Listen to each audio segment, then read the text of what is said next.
Welcome into this week's edition of the Research Corner. I'm Tony Mulvey, joined by Joe Antoshak. Joe, how's it going? Hey, Tony, it's going well. How you doing?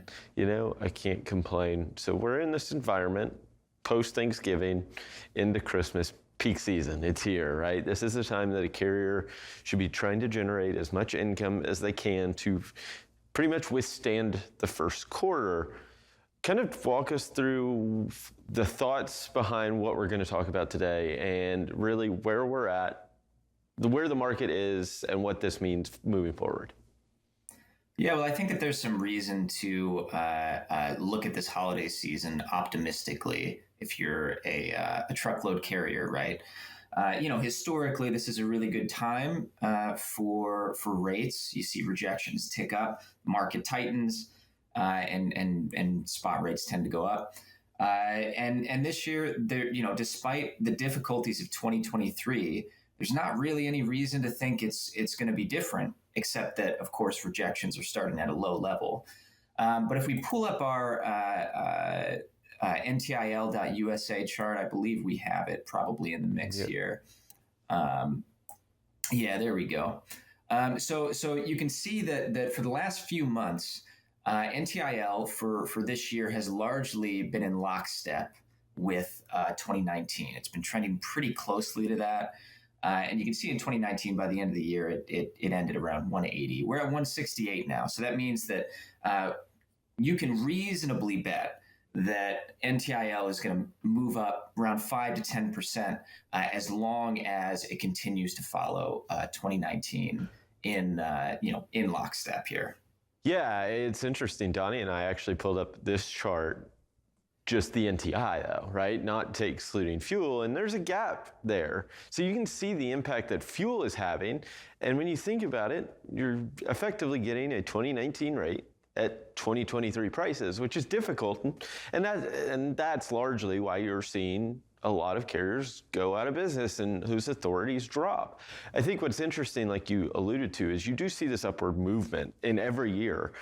It's this in between. What happens right now and say 2 weeks from now, right? That middle of the month kind of range, where do we go from there? Because if you look in every year outside of really 2019, we've been down during this, call it 2.5 week stretch between the 1st of December and the middle of the month.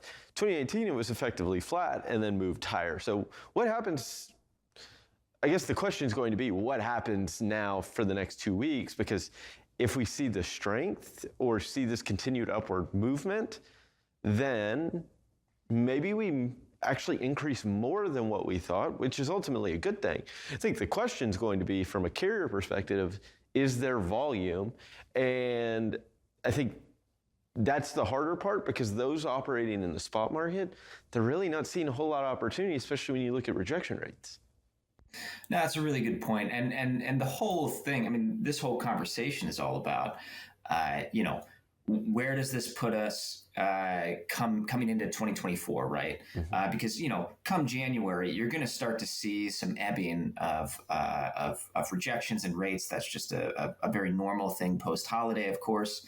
But right, the question is like, are we in a place volume-wise, as like capacity, and then, carrier exits is like also a piece of that capacity where, you'll have that January decline, but will ultimately potentially wind up in a better place maybe in Q1 than a lot of people thought, and certainly better than Q1 2023, right? I think that's kind of the hope. That's the hope. And I mean, we look at rejection rates though, and I mean, we're at 3.72%. We're below those 2019 levels. We've been pretty much flat the entire year. I mean, they're going to go up somewhat around the holiday. I don't think that's a surprise. This is that opportunity though. If 96.5% of freight is being accepted under contract, that means there's less spot market opportunity out there, which, I mean, when you really think about the market as a whole, it's in a difficult place from an owner-operator's perspective to carry it over. I think contracted carriers are, I would say, in a great spot, but they're probably okay just because they can weather this and they have the access to the contracted freight. I think one of the interesting portions of this is what's really telling is what we've seen happen kind of on the ocean, right? We saw the decline for Golden Week, and we've actually seen a stronger recovery from that.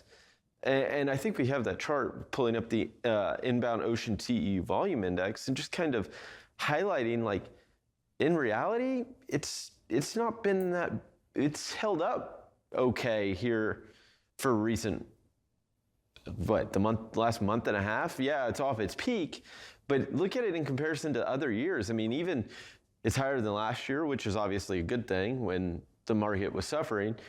It's higher than what it was in 2021 during this same period, and it's higher than where it was in 2019 during this period. And I think that's the kind of telling point from a demand perspective. It's there, that it's where we end up in 2024 is largely going to be capacity driven, not necessarily this either collapse in demand or a surge in demand, either way, right? Like it feels like it's all capacity driven.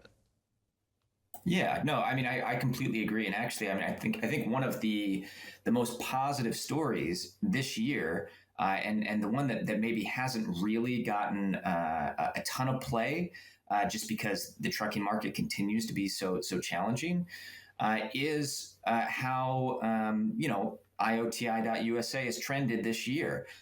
Ocean shipments, imports, have been pretty strong. And like earlier in the year, it's like, okay, we're kind of trending along 2019 lines.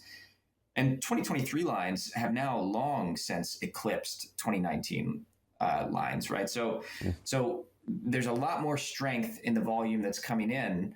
And it looks like we're going to go into 2024 in pretty solid shape there. And I think that's kind of reason to be optimistic if you're in the trucking market. Yeah, absolutely. I mean, if the key is going to be, again, on that capacity front. But Joe, that's all the time we have for this week's edition of the Research Corner. Thank you so much for joining me. Right now, we'll take a quick break, but we'll be back with more Freight Waves Now.